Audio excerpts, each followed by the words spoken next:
Mesdames et messieurs, bonjour chers abonnés, bonjour chers amis followers du net. Je suis Aboukedo Samir Axel, fondateur de la chaîne. Ce soir, nous nous retrouvons pour une nouvelle émission. Alors, chers amis, n'hésitez pas à vous abonner, à appuyer la cloche de notification et le bouton j'aime. Alors, c'est parti. Alors, chers amis, nous nous retrouvons ce soir pour faire un petit jeu, une petite stimulation, une guerre mondiale africaine se déroulant de 2020 à 2026. Cette guerre aura pour effet immédiat à la fin la formation de 6 nouveaux empires, dont l'Empire du Congo, la Fédération sud-africaine, le Maroc, la Tunisie, l'Égypte et la CEDEAO. Alors, le conflit part de 2018 avec les petits titillements entre le Maroc et l'Algérie qui vont finalement entrer en conflit verbal. Alors le Maroc, revendiquant depuis le Sahara occidental, va envahir ce dernier, provoquant ainsi la colère de l'Algérie. L'Algérie, voyant ses intérêts au Sahara occidental disparaître, va alors annexer le Maroc et va s'en prendre à ce dernier. Le Maroc, voyant la puissance algérienne élevée, va proposer à la Tunisie un pacte, ainsi met le pacte maroco-tunisien.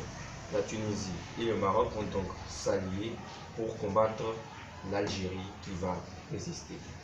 Plus loin, en Afrique, nous avons l'Égypte qui va entreprendre une politique expansionniste depuis le Caire. Alors, une conférence organisée au Caire va préconiser l'expansion des terres égyptiennes. Alors, l'Égypte va s'en prendre dès 2021 à l'Éthiopie, au Soudan et au nord du Tchad, de même qu'en Érythrée et au Djibouti.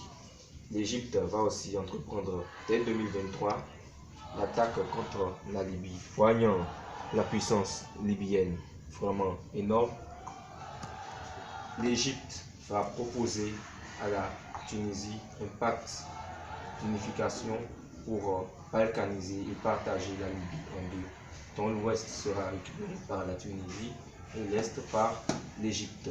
L'Égypte va aussi entreprendre en Asie quelques petites conquêtes, dont la bataille de Beyrouth au Liban, celle de l'Arabie Saoudite et celle du Yémen. Alors, en Afrique noire, maintenant, les pays tels que le Nigeria, le Bénin, le Togo, le Ghana, la Côte d'Ivoire vont proposer à la CEDEAO de s'unir pour elle aussi s'étendre et former un État homogène. Alors, dès 2022, la CEDEAO va d'ores et déjà se former et va envahir la Mauritanie, de même que le reste du Tchad. Elle va aussi envahir le Cameroun, la Guinée équatoriale, le Gabon et le Congo-Brazzaville, de même que la République centrafricaine. Alors la CEDEAO va alors se former et dès 2024 va s'en prendre à l'Algérie, récupérant ainsi le sud et les grands, le nord-ouest au Maroc et le nord-est à la Tunisie. En Afrique australe va se former une nouvelle fédération qui est la Fédération sud-africaine. En effet, l'Afrique du Sud va tout d'abord envahir Madagascar et va partir de Madagascar pour envahir les autres pays d'Afrique, dont le Rwanda avec Kigali, qui a été le siège d'une bataille vraiment épique dans laquelle 2 millions de soldats sud-africains ont perdu la vie. Alors Kigali devient alors la nouvelle capitale de la République sud-africaine.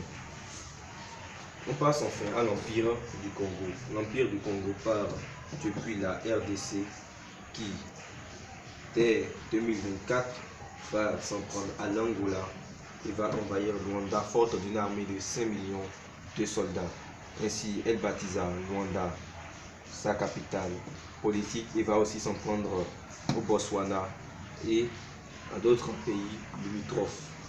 Alors, de cette guerre, nous allons retenir que l'empire le plus puissant ressorti de cette guerre est l'Égypte, qui recouvre aujourd'hui le rang de première puissance africaine en 2026 et de 7e puissance mondiale. La CEDEAO occupe le rang de 6e puissance en Afrique, qui est le dernier avec pour capitale Lagos, et l'Empire du Congo occupe la 3e place, le Maroc la 2e place, la Tunisie la 4e place et la Fédération sud-africaine la 5e place. Alors, chers amis, c'est tout pour aujourd'hui. C'était juste une simulation et si certains de mes propos ont choqué les peuples, je présente mes sincères excuses. Merci, chers amis, de m'avoir suivi tout au long de cette vidéo. N'hésitez pas à vous abonner, à appuyer surtout le bouton j'aime, la cloche de notification pour ne pas manquer mes prochaines vidéos. Alors, bonne soirée à vous et sayonara.